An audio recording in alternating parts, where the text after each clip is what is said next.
when they locked down.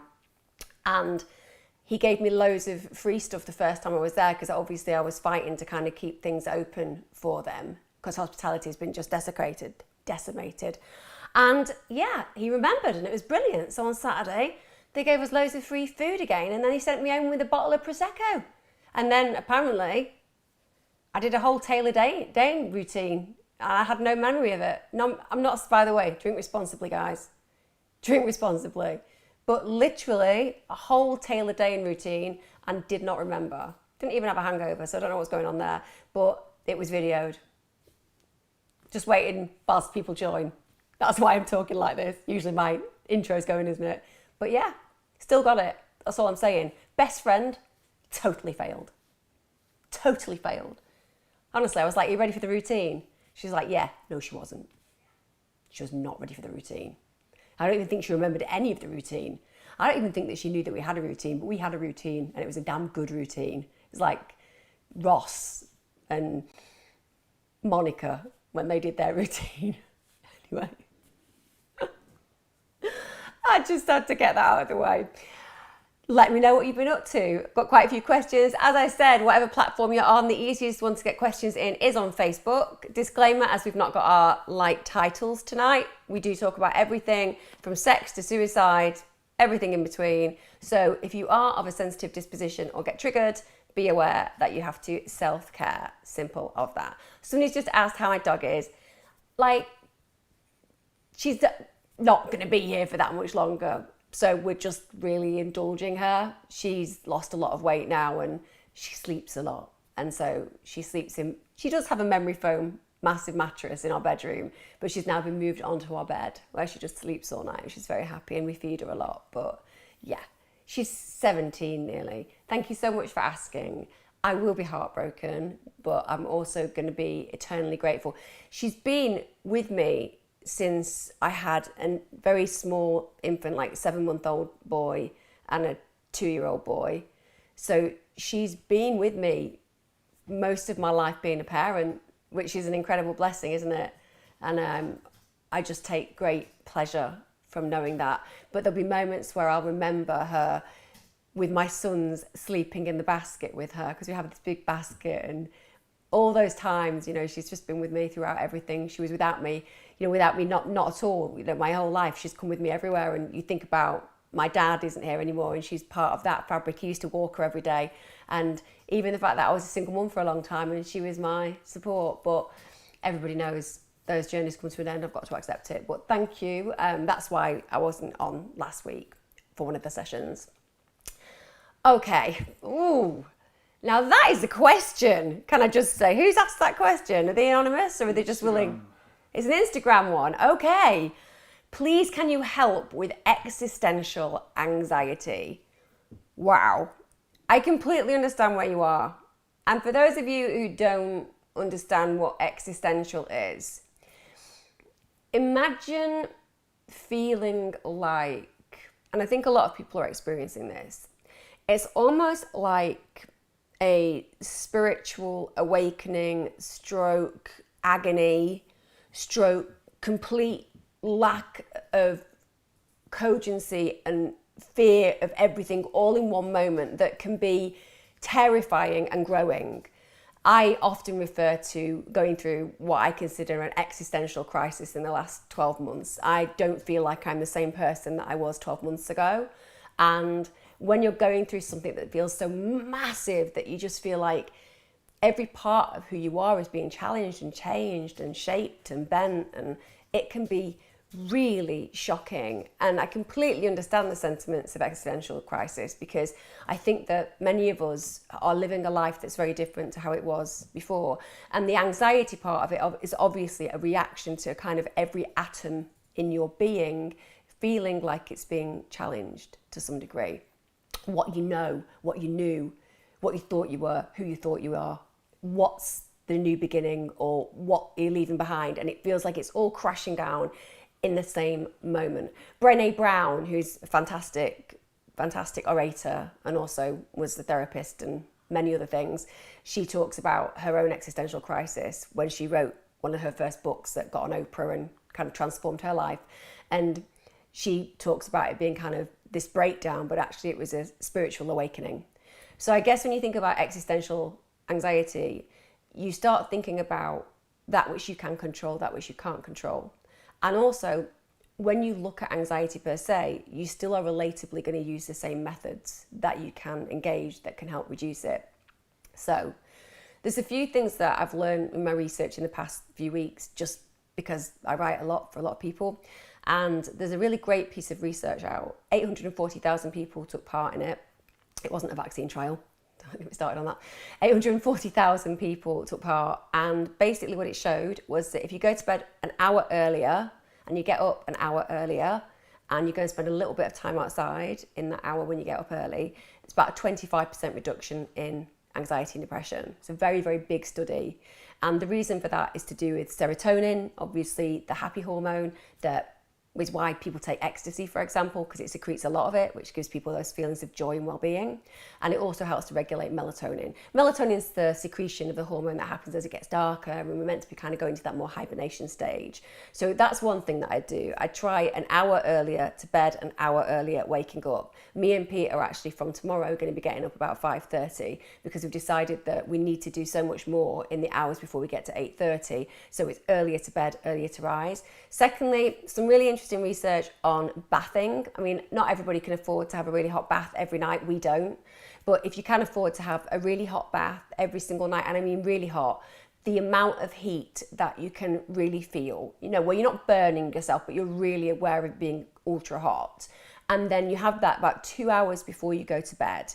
So you need to do it about 2 hours before you go to bed because you want to cool the body. The body will naturally cool, and as it naturally cools, it creates more of a sleep state.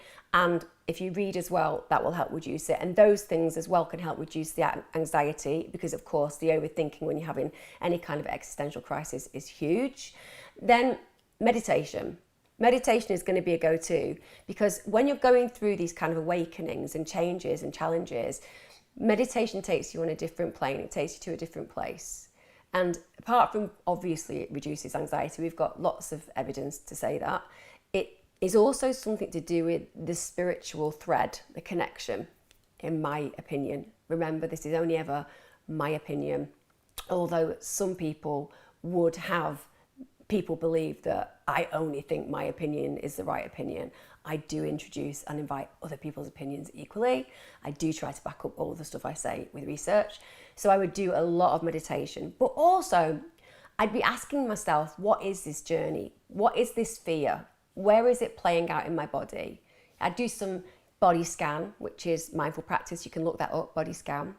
And I'd actually start concentrating, okay, what is this moment teaching me?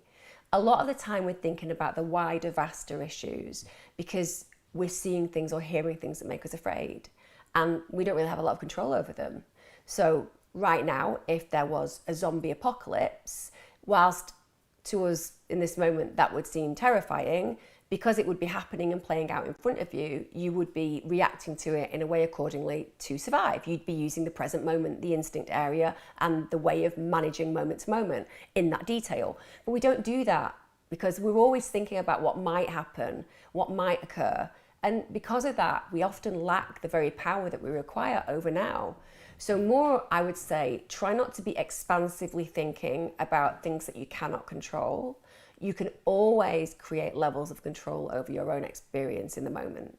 Even when you're getting told all these things from different places, even when you feel like control is being taken away from you, even when you might be feeling this really extensive fear that has been created in our society, both from people who hate lockdowns to people who like lockdowns and don't want them to end, to people who are terrified of the vaccine, to people who are desperate for the vaccine. There's a lot of fear, and fear is an energy. And when you have an energy that's very fearful, it seeps into people. So as well, if you're a very empathic person, right now it's quite a nightmare. But really try that meditation, body scan, the really hot bath, and as I said, the hour earlier. To get a 25% reduction in depression and anxiety is a big deal. It's a lot of reduction. So even if you can just reduce your anxiety and depression by about 25%, arguably there's some more breathing space, isn't there? At the moment, it's really important to find those pockets of breathing space. I'm the first person to admit that I definitely have that feeling of not often wanting to go out into the world yet. I really find masks offensive. I don't mean that it's bad or I'm offended by the people wearing them. I mean, I find it offensive to my senses. I can't hear people properly. I'm very dyslexic and I need to be able to see your lips moving or I can't have conversations. And as a person, I have conversations with anybody and everybody. I go to Tesco and have a conversation. I go to the restaurant, they know me because I have a conversation. I lose my ability to communicate. So I haven't been able to go and do the normal things that I would ordinarily have done because I find it really affronting seeing people with masks on all the time. Everyone has got a certain experience that they've gone through. And when you think about existential experiences per se, yes, they can feel enormous and scary, but actually they're usually very growing. Chaos creates growth and the greatest chaos creates the greatest growth. So ask yourself what you're going to do with this transformation. All of us need to start doing that. I've completely rethought my life. You know, I saw my life going in one direction. It had been where I've been for many, many years. And then things happened and I made decisions and some of those decisions had consequences. And you have to then look at that and say, okay, so what am I being taught? And I often give the example of the universe. Again, please accept that not everybody has my points of view on things like the big, beautiful beyond, which I consider is consciousness being eternal. I don't mind if you think that there is absolutely nothing else, absolutely welcome to those views. But certainly for me, I feel that there is usually a connection with things going wrong in your life and maybe not listening hard enough to what you're being taught. So I look at some of the things that have happened and it might be, for example, that I've thought I need a better work-life balance, or maybe I don't want to live in the UK anymore. You know, these kind of thoughts that have hit me, but I've never really allowed myself to go in that direction. And yet then suddenly the world will slap me. Like the universe is like, wake up. We keep telling you that this isn't for you, or this isn't for you, or this isn't for you. This hasn't made you happy. Just because it pays the bills, it doesn't make you happy. Slap. And then you don't listen. And then it's a bigger slap and a bigger slap. And I think arguably, because we're quite Western centric, we've got into this modality where we literally live to work and we're missing out on so much. And the last 12 months, nearly 18 months really, for me on a personal level, and certainly listening to you guys talking to me, I think so many of us have gone through complete changes. Like I've learned to live without a lot of money. You know, not that I ever had a lot of money, but I've learned to live with very little. And that's okay. So now I'm not as afraid as I used to be about insecurity. And now I realise that my life and what I thought was playing out isn't going to play out how it was. It's made me rethink and use new resources and be creative and actually think that there's different ways of living, like rekindling some of that youthful spirit that I had. So I think that you can use it to your advantage. I think every single one of us should be doing that. We should be confronting our worst fears. We should be applying a methodology to how we'll manage them. And then we should be living in the now. Because there really is no point in future focusing anything. I have the one knowledge that I believe is going to transcend everything else. And that is that people are unpredictable. You might not think they are. You might look at their behaviours and go, well, that's predictable, that's predictable. They all seem to be doing this, they all seem to be doing that. Believe me, there is a point with humanity where unpredictability is required. That's balance. The universe always has balance. That's why we shouldn't interfere with her, in my opinion. Don't interfere with her. She knows what she's doing. But anyway, we do, don't we? A few megalomaniacs out there like to control things. Can you discuss panic disorders? I can discuss panic disorders, but I guess that it would be helpful if I knew whether you were referring to your more anxiety disorder or panic disorder. And the reason I say that is because whilst they feel the same, obviously with anxiety disorder, it tends to be trigger based, as in you acknowledge it. So it might be, I'm going to the dentist and I'm really scared of them and I have an anxiety attack, or I've got an exam coming up, or I've got to go and do some speaking.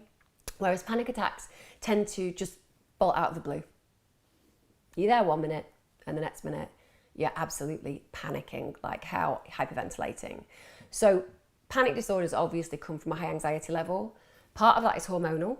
So you've got the fight, flight, freeze experience of your cortisol and your adrenaline, which is just pumping through your veins. And people who regularly come here know what I talk about. You get this level of depersonalization and derealization, which is where all of your really most important areas are protected by this cortisol and adrenaline going to your extremities, so that if you lose a limb, you won't bleed out. That's why people get run over by a train, they don't die, whereas if they get stabbed in the belly, they often do. It's to do with that actual fight, flight, freeze response. So you might get this feeling of not being in your own body, and then often you'll feel like you can't actually breathe. That's the classic. The classic is you start concentrating on your breathing. I mean, anybody listening to this now who has panic or anxiety disorder will actually, in the moment of me describing this, be immediately feeling it, because that's what happens. It's a trigger, isn't it? So it's just remembering that actually you're over breathing, you're not under breathing. It's not that your lungs need more oxygen, it's that your lungs need less oxygen. And that can be really difficult, because you're kind of sitting there and thinking to yourself, but I can't feel my lungs. And that's when it comes down to like how you manage that. Now, I always teach the box breath. There are lots of different breathing ways that you can do it. Russell Brand, for example, does 13 seconds holding and then like 20 seconds holding at times. Me, I think when you're in a situation of panic, just the simpler the better. So breathe in through the nose for 4, hold for 4, breathe out through the mouth for 4, hold for 4. Also, anchoring can be really helpful. So getting a lovely pebble, you know, something that has meaning to you, find something, kind of think about what that pebble represents for you, keep it in a pocket. If you feel your panic coming on, just like kind of ground yourself. You can also use the 5, 4, 3, 2, 1 method. That's 5 things I can see, 4 things I can hear, 3 things I can touch, 2 things I can taste, 1 thing I can smell, that kind of thing. Grounds you back in the present. Also, with some of my clients in the past who had really severe panic disorder, they would carry around like a little card that was laminated. We would make them, and we would literally, when she was going through or he was going through a panic disorder moment, just hand it to somebody who was coming over thinking they were having a heart attack, and just telling them what they can do. Like, you know, if you could just sit with me and don't call an ambulance, I'll be okay in a few minutes. Could you just remind me to breathe? Like little tips on it, so that can be helpful. But I suppose the major thing is when it's anxiety disorder versus when it's panic disorder. The anxiety disorder, to some degree, you can start working around what are those triggers. You know, how can I work on that? You might have some EMDR therapy on it, or you might work on some clinical hypnosis, these kind of things where you're kind of actually being able to say, yeah, what is this anxiety representing? What is this reaction representing? With panic, when it can come out of the blue, it can often be really helpful to just explore, you know, what is this panic serving a purpose for? So often it feels like it comes out of the blue and we don't feel like there's any reason or trigger. But if we just take a step back, you can't do that in the moment. No one can do that in the moment. But if you can just take a step back and just explore, just really reflect on like the past 24, 48 hours and think about what's been building up, how you've been feeling. Because you're walking around in a state of high alert when you're getting to any point of anxiety or panic attacks. And because of that, the minute that anything additionalizes, you go over that edge. So often it's about really looking at what is going on in my life right now. Like, why am I at this full capacity? And what can I bring in so that I have a reduction of that anxiety, so that I have a reduction of that high alert? And again, as I was saying before about those kind of tips and techniques, that's obviously going to be helpful as well. But you can really work through panic disorder and anxiety disorder as long as you have, you know, the support around you, or if you've got to do it by yourself, just really arming yourself with that knowledge, whether it's self-help books or whether it is just genuinely acknowledging, okay, what is going on in my life day to day? How many of us have felt like that? Like, I've spent the last 18 months thinking,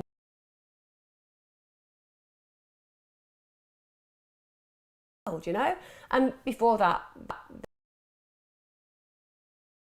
all these things that if you actually take a step back for a moment and stop thinking that you are reacting in a way that's wrong or broken, or that there's something wrong with you. Actually, most of the time what's happening is you're in a deep sense of fear or pain or worry, and it's been something you've carried for a huge amount of time. Well, that builds up over time, which is why it's really important to constantly, every day, work on that self-care. I mean, the sunshine will be bringing a lot of you outside, and that's really important, but I think we have to do more of that when it's cold. I really think we need to get back to nature a great deal more. I think we need to socialise a great deal more. I think we need to be surrounded by people who love us. I think we need to stay away from the mainstream media a lot of the time, because if it's not affecting you directly, then you don't necessarily need to be ingesting all of this negativity. We have to say, in the last 12 to 18 months, the news has been exponentially negative, and that's going to be problematic for most of us to some degree if we allow it to seep in. And that's what happens, you know, vicarious trauma and secondary trauma. These are the things that happen. So try to kind of decontaminate yourself. I keep using that word, decontaminate. I feel like there needs to be programs of decontamination. It's really scary how people have been programmed to be terrified of everything and everyone. My friend Laura Dodsworth has written a book called A State of Fear, which is a fabulous read. You won't be able to get it a lot of places because it seems like there are problems, you know, with the ordering and all of that, even though it's fact-checked completely. So if any of you want to kind of help yourself see how you've been programmed, and not, by the way, against the government, she's not in any way forcing an agenda, quite the contrary. She's just trying to look at fear and how fear interplays with our consciousness. So it would be well worth looking at that. Oh, weird. That's so weird. Hi, Emma. I've been reading Laura Dodsworth's book, A State of Fear. I find it absolutely fascinating, but also very disturbing at the same time, that these government behaviour scientists have been using fear to manipulate us. I don't really know if I'm coming or going these days. I'm happy things are opening up, but sometimes I find myself almost paralysed looking around at people. Do you have any advice on doing this damage that has been done to us, to unpick this fear that's been programmed into us? Very, very concerned going forward in life. That's Robin. Hiya, Robin, on Facebook. So first of all, it's great that you've got that book, because you're starting to understand that, one, it's not you that's created these internal feelings. It's very much a structured instruction that has been given to you. It's been given to you subliminally, it's been given to you overtly, it's been given to you covertly, and it's been given to you by trusted sources. Therefore, it's this whole amount of fear being instilled into you, where you are not firstly programmed to manage that on a day-to-day basis, you know, not when you can't necessarily see the war. It doesn't give you a very practical analysis of how to deal with it. You know, the funny thing about human beings are, when we know what's happening around us, when we're not in a state of chaos, even if we're in a terrible situation, like let's say you are looking back at the Second World War or the First World War, even though you know this is happening, because you are understanding the experience and it physically appears there and you can see what's happening here, it is almost easier to manage on a psychological level. When all you've got is feelings, but you don't necessarily have anywhere to go with a lot of those feelings, then understandably it becomes very confusing. And I know how offensive it is, certainly from my professional standing, that we have used anything to manipulate people into a state of fear.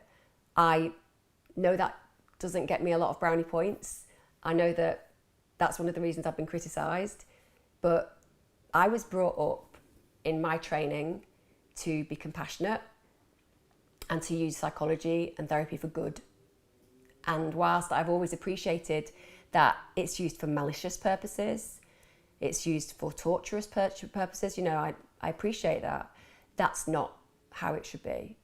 It should be used only for good. To be able to help people see things differently should be purposeful, and it should be a connection where that individual grows and learns and feels safe.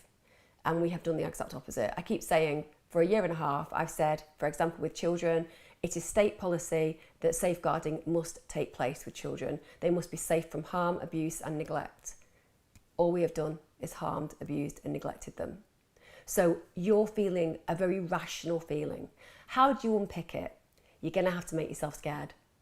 I know that sounds weird, but I promise you, you need to do some things that terrify you. And I'm not talking about going to Tesco's and taking your mask off. I'm talking about doing something that really terrifies you, because what you're going to teach yourself is your boundaries of fear are boundaries that you choose. And that can be very difficult when you don't really know why you're feeling this fear. So you need to pick something physical and practical that's scary. So the first moment that me and Pete had to go away and do something, we threw ourselves out of a plane. We wanted to feel life again, and it never escaped my irony that the instructors had to wear masks and we were going to throw ourselves 14,500 feet out of a plane. You understand that kind of irony there. In that moment, you're thinking, really? I'm going to throw myself 14,500 feet out of a plane? And this is actually kind of some kind of bizarre situation that we're facing, right? So go and do something really scary. I don't know what your fear is. I mean, I understand what your fear is about. You feel nervous and anxious and you're worried, and understandably that's because you have been programmed to fear that way. So you have to deprogram yourself. It's the same as when we would work with cult individuals. So when somebody is in a cult, they program you in a certain way. By the way, don't escape the fact that I have got Kenny's cult mug at this moment in time. Thank you very much, Lucy Lou. But when you're in a cult, it's really important to do a certain amount of things to leverage you remaining, okay? So first of all, I need to confuse you constantly. If I can confuse you constantly, then it means that you won't be able to really reason because it will be constantly unreasonable. Secondly, I need to give you really lots of rules to follow. And these can be simple as what you're allowed to eat when you're allowed to eat it, what you're going to say when you eat it. It can be rituals that you have to go through every single day. And it's basically a way of incrementally arming you to be part of a bigger narrative within that cult. So when we deprogram people from that, we have to help them see how that programming has occurred. And you're doing that firstly with the analysis through Laura's book, which is fantastic.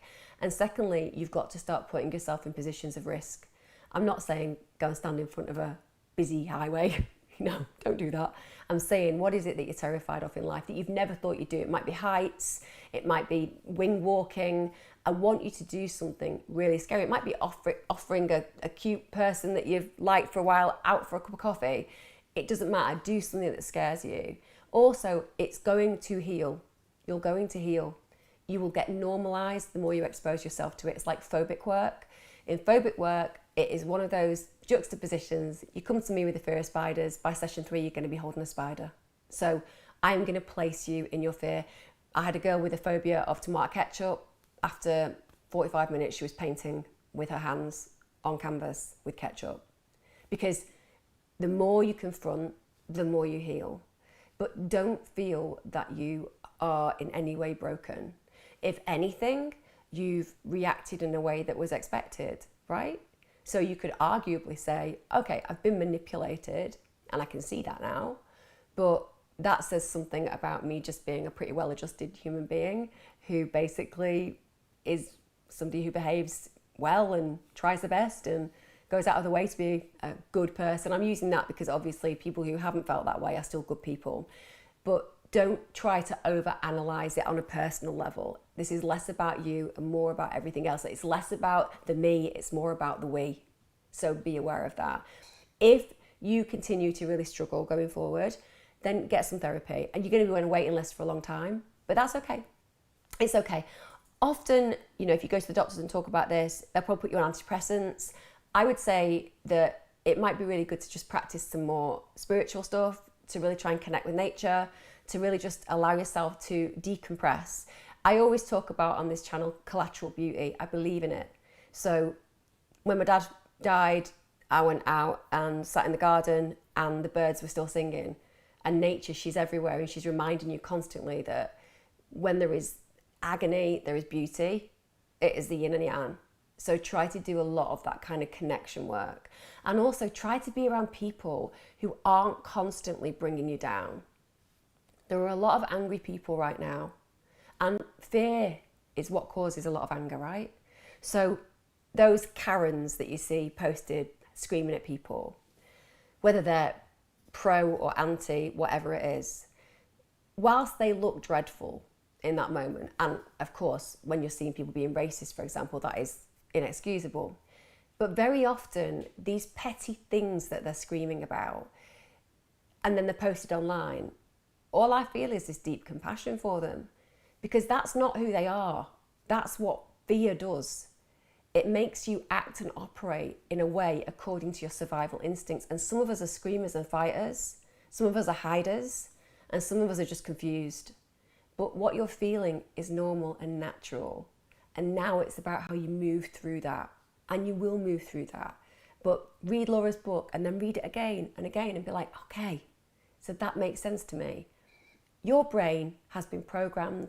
You can reprogram it. It's one of the biggest myths that I always think we actually talk about this a lot in therapy. You know, a lot of people believe the way that they feel will be the way that they always feel. Things have failed and therefore they'll continue to fail. It's just not true. Your brain is something that you condition, and it is conditioned by others, and it can be reconditioned beautifully, just like your washing machine can be. You can make it transformative. This is your moment. You're learning something really important. Even though you don't know it in this moment in time, you're going to take something from this experience and it's going to transform you. It's going to transform who you are, and it's going to do it positively. You have to go through this negative stuff to grow. It's really strange to say it in those words, because that's certainly my experience, that it is my pain that has created my progress. And that doesn't mean that my pain is something that I wish to have chosen. Of course, I'd rather have been born into multi-millionaire lifestyle where I don't have to worry about anything and die at 105, having lived a brilliant life with no tragedy in it. You know, that would be great. I'd probably be very vacuous, but it'd be easy, wouldn't it? But instead, I've gone on this journey of trauma a lot in my life, and with every bang and every slap and every defeat, I've grown. And I would not choose not to have this knowledge and this heart. And your feelings now are forming more of who you are, and more of that knowledge and more of that heart. So whilst it's tough, just stick with the process and know that in the end, you're going to be like, that was actually a really important time and it had real worth. And that can be really hard when you're in that moment, caught in the eye of the storm. But I promise you it will. How can I pick myself up after recovering from an overdose? I feel like I've let my GP and therapist down. GPs and therapists are there because people often find themselves in a situation where they're suicidal. You've not let anyone down. You've not let yourself down. You've certainly not let your GP or your therapist down. As a practitioner, it is the job of the therapist to unconditionally, positively regard you, to have complete empathy with you.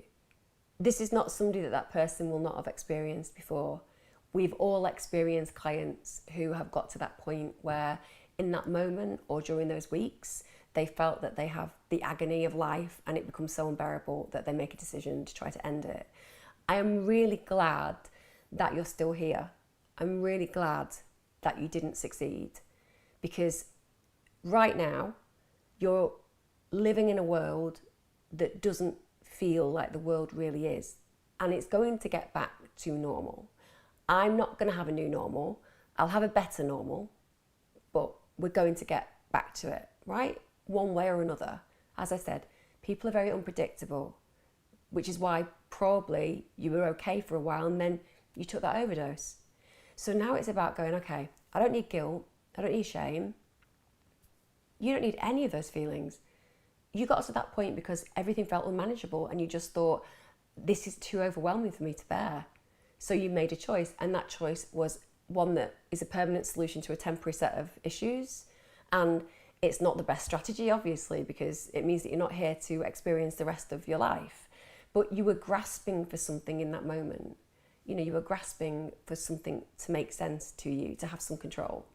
So one, you don't have to apologise to your therapist. You definitely have to talk about it with them, because it's not their failure and it's not your failure. It's an action that was taken, and now it's about exploring that action.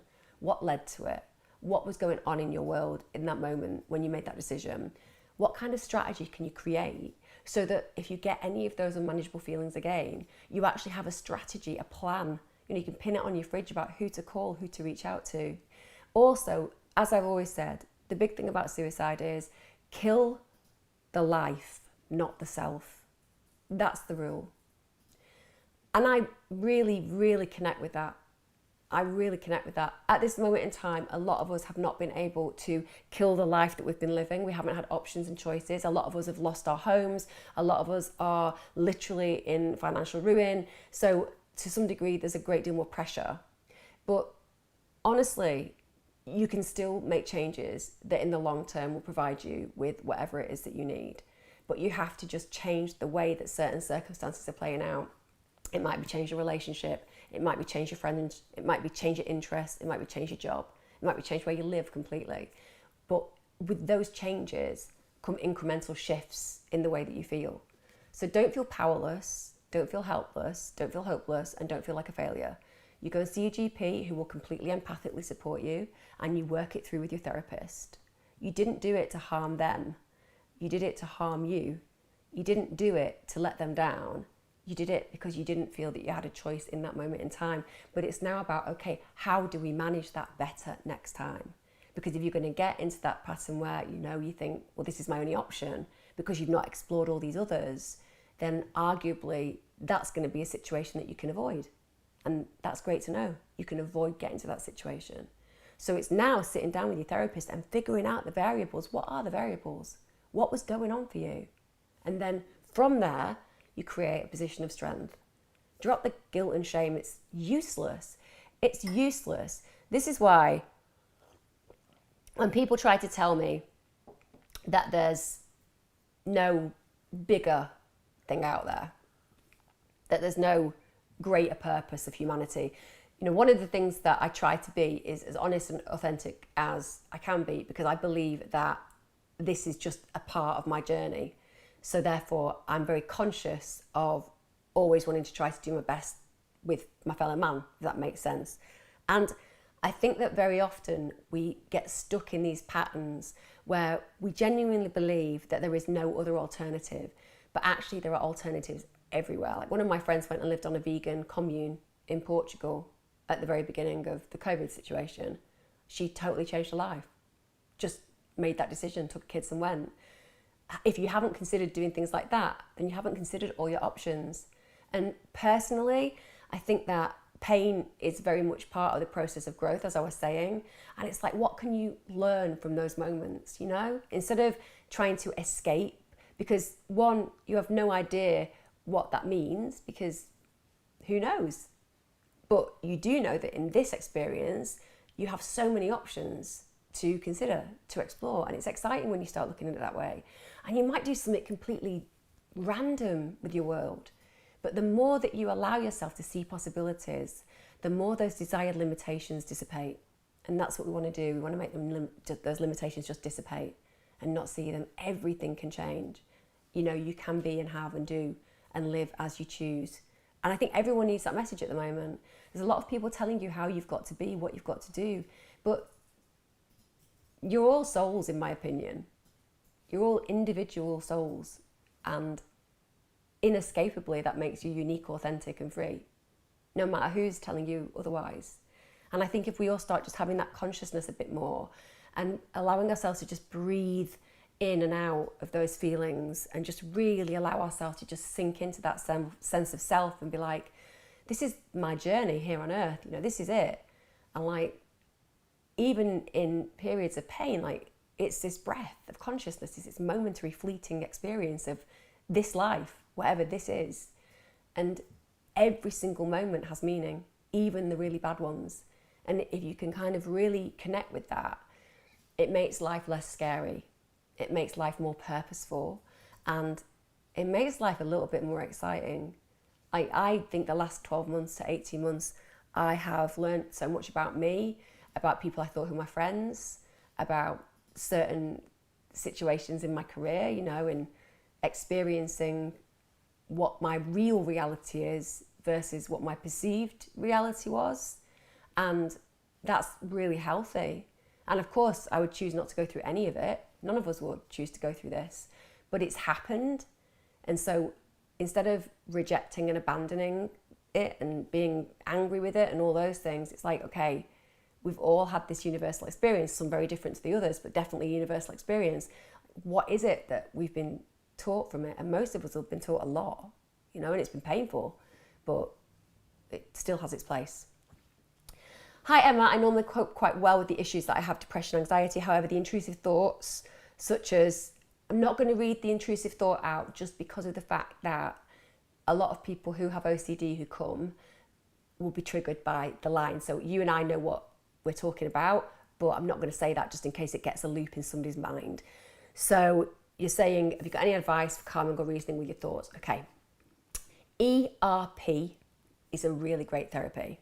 Now, ERP is an exposure. It's basically, imagine this. When you've got OCD intrusive thoughts, so for people who don't know what they are really, really horrible, horrible thoughts constantly on loop in your mind. And it's like when you have a conscious thought, but then it gets stuck and it's not like you can control it. You can't get rid of it. It literally just sticks. And if you kind of get used to that one, then another one worse will come in.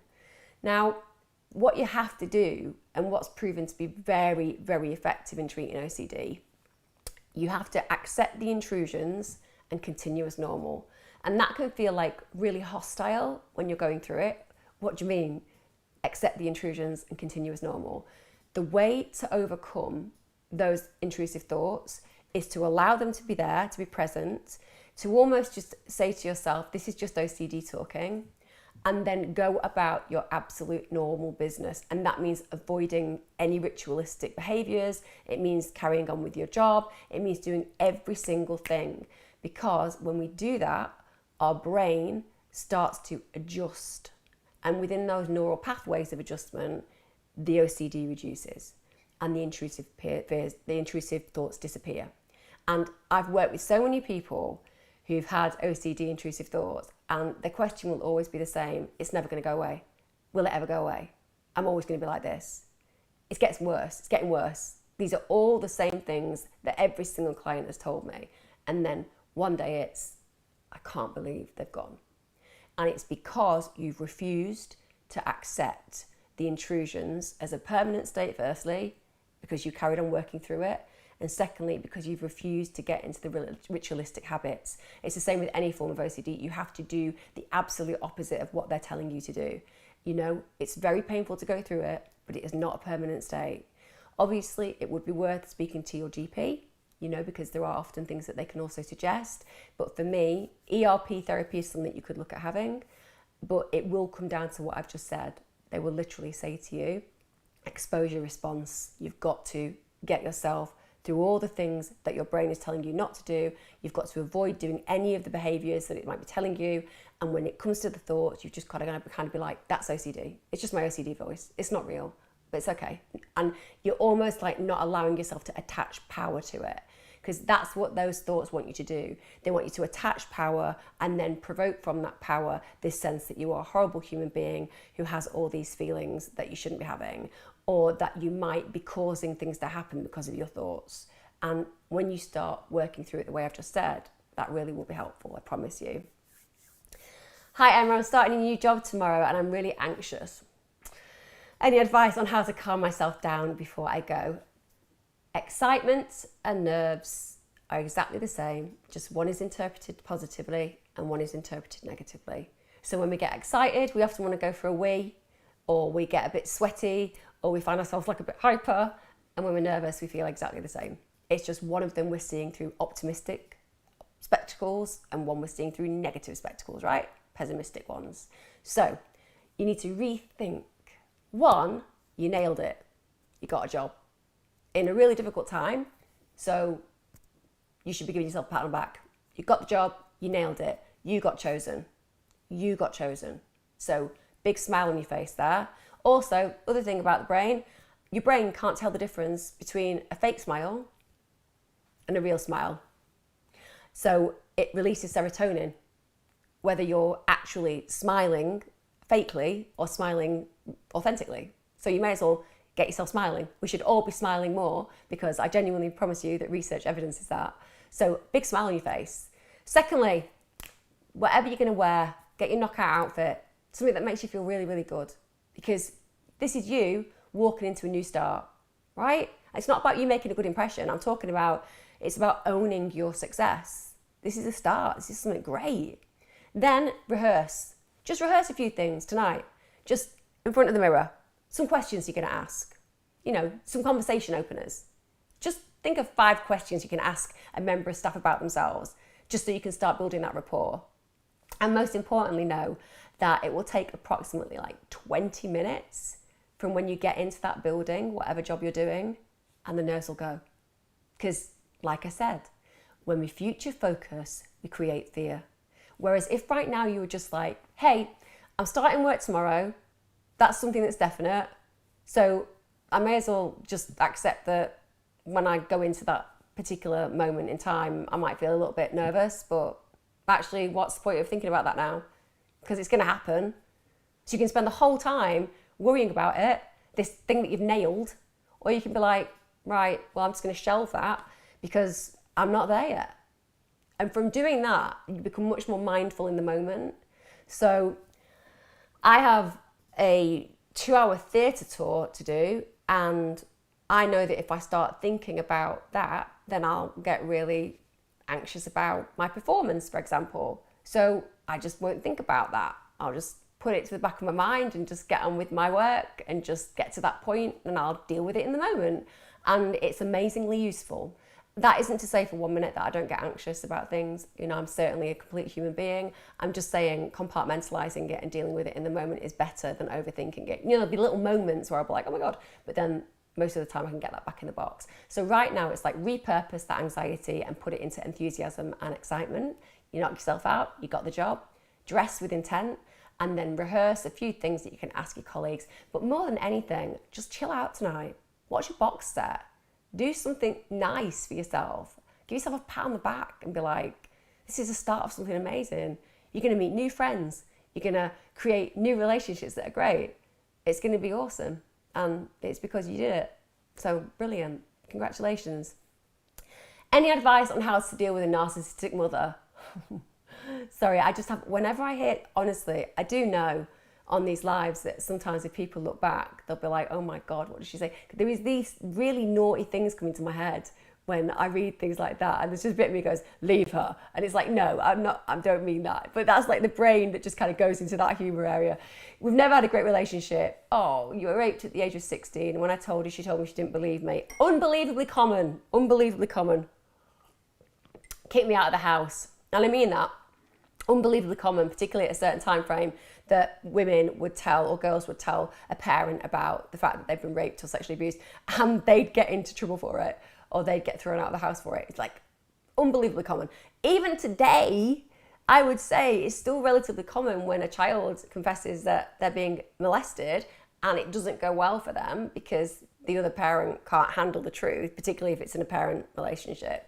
Might bit easier if it's non-family, but like I said, it's unbelievable how many people get this kind of reaction. So I'm really sorry about that. She kicked you out.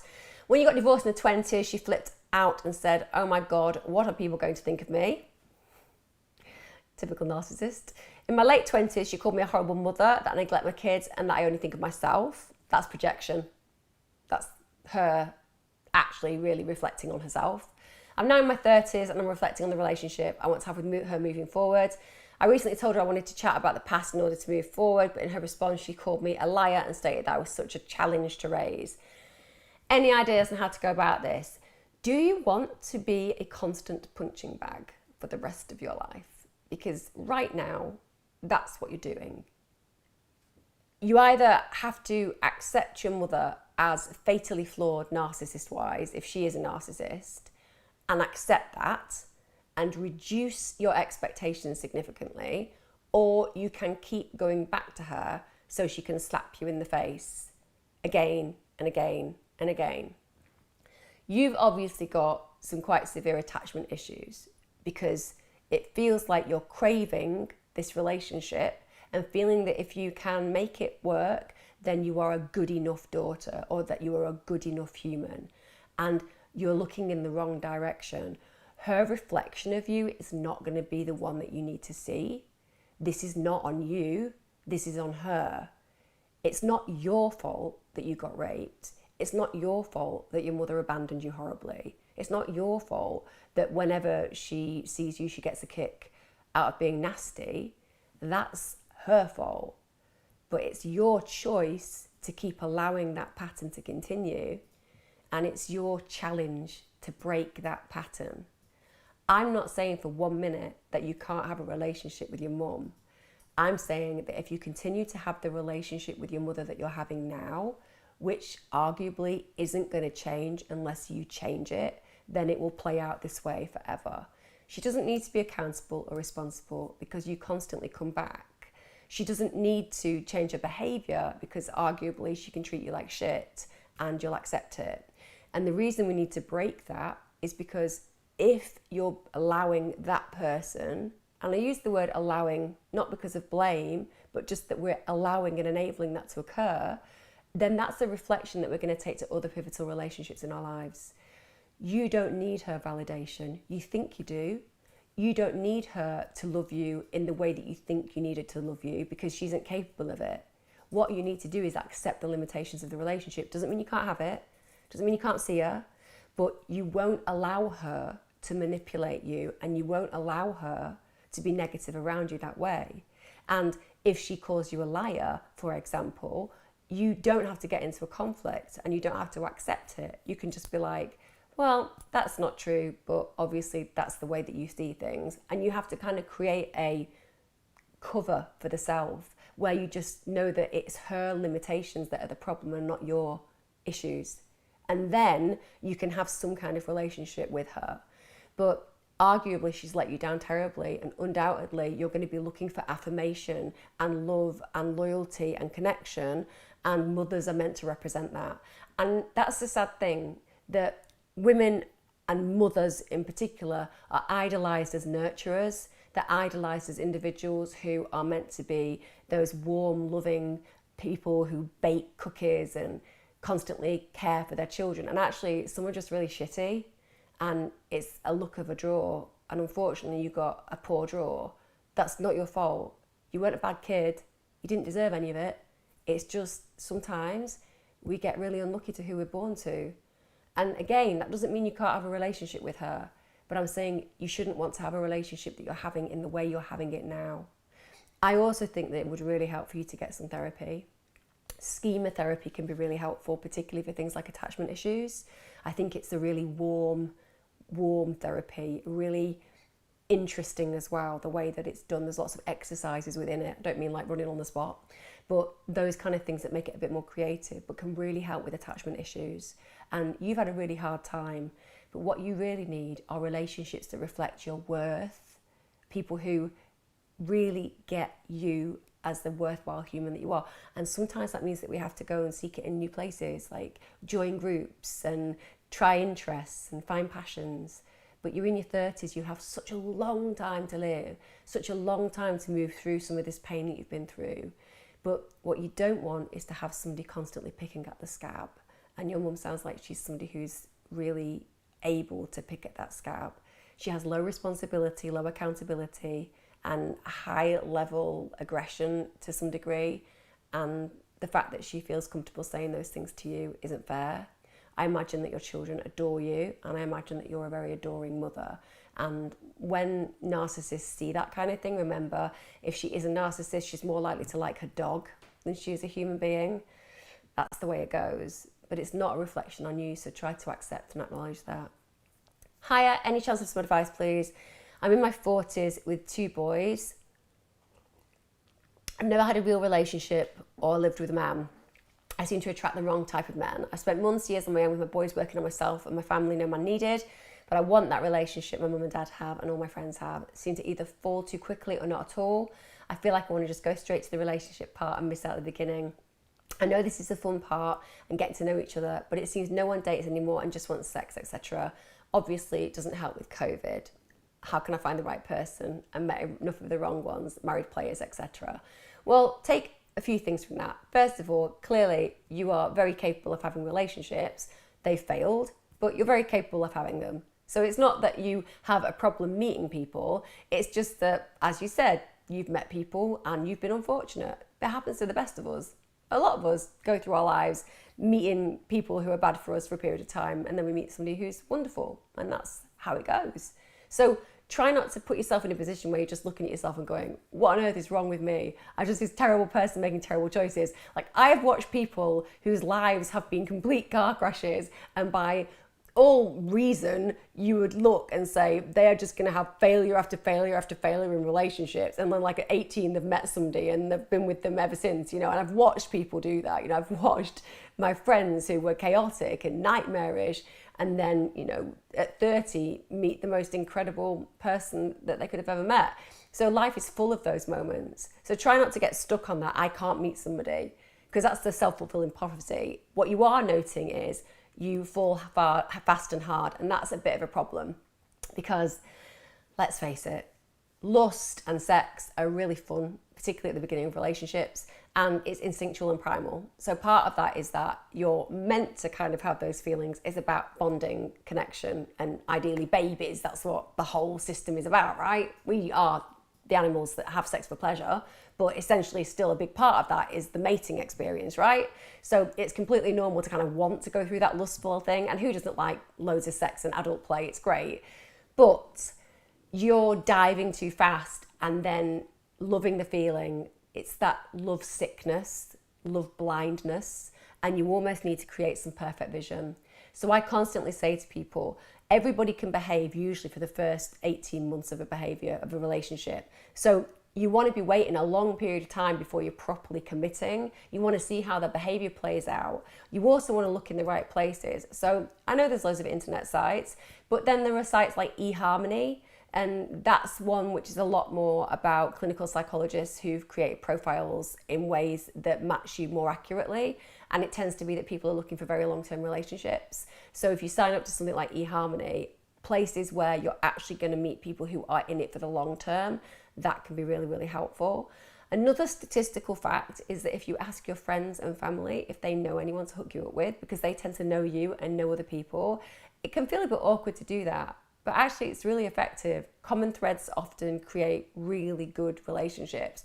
So ask around on social media. I mean it. Ask your friends. Be like, do you know any single eligible people? Have any of your husband's friends single that you think I might connect with? And get some blind dates set up. Also, you're a mum. You've been devoted to them. And it's amazing. You'll have built so many resources. One of the things that I think was so important for me in my life was when my husband and me split up and I was left with two very small boys. Those 5.5 years that I had on my own, God, I was a totally different person at the end of it. I miles more preferred myself, and getting that reflection of other people was incredible, because it's like, I am so much more than I was those years ago. All those issues have made me into somebody that I miles more prefer. You know, obviously these days I would just like to get rid of the jowls that are forming, but apart from that, I'm kind of glad I'm where I am. Do you know what I mean? So arguably you've gone through these shifts and systemic changes. You won't realise that until you meet a new partner, but you're going to get one, and they'll be like full of this new perception, this new reality of who you are. Part of that is being a strong single mum who has manifested a life for her children that she can be proud of. So you're kind of going into it with more of a warrior state. And I genuinely felt like that. When I started hanging out, shall we say, with different people, because I wanted to be serviced, shall we say, I remembered feeling really empowered by the fact that I was no longer the kind of childlike, kind of worried about what people thought about me. And I was more of this kind of, I'm a strong woman and I can ask for what I need and what I want. And then when you ultimately find somebody that you want to stick with, then arguably you bring all of that new you into that relationship. But just don't rush those instant experiences. Yeah, if they want sex on the first date, well, that doesn't mean that they're going to reject and abandon you. But, you know, you don't need to have sex on the first date. You know, wait till 2-3 weeks into it, 4 weeks into it. Allow yourself to feel that they're making that effort and connection, because that will give you a reflection of their patience and their value. And it's not to say that one night stands aren't great, because they are, if you're in the right mindset. But you're looking for something deeper. So you have to go into it with that deeper analysis. And that is not judging people who literally meet and have sex on first date. Lots of people meet like that and get married. I'm just saying, right now, you're asking what's the best way to do it. And I would just say patiently and with purpose, make it a little bit more where you allow yourself to just be dated. And then, you know, if you don't like them by date 3, nothing lost. If you really like them by date 10, everything to play for. Just allow yourself that. But it's coming. I always say, I've had so many clients in the past say to me that they're lonely, they're always going to be alone, they're never going to meet anyone. And I always say the same thing, same line. I say, right now, somewhere out there in the world, having a cup of tea, drinking a beer, watching a TV show is your life partner. And all that needs to occur is patience, because you're destined to meet, and time is the only thing that separates you. And that's what I'm going to say to you tonight. You're already with that person you're meant to be with. It just hasn't collided yet. But it will. It will collide.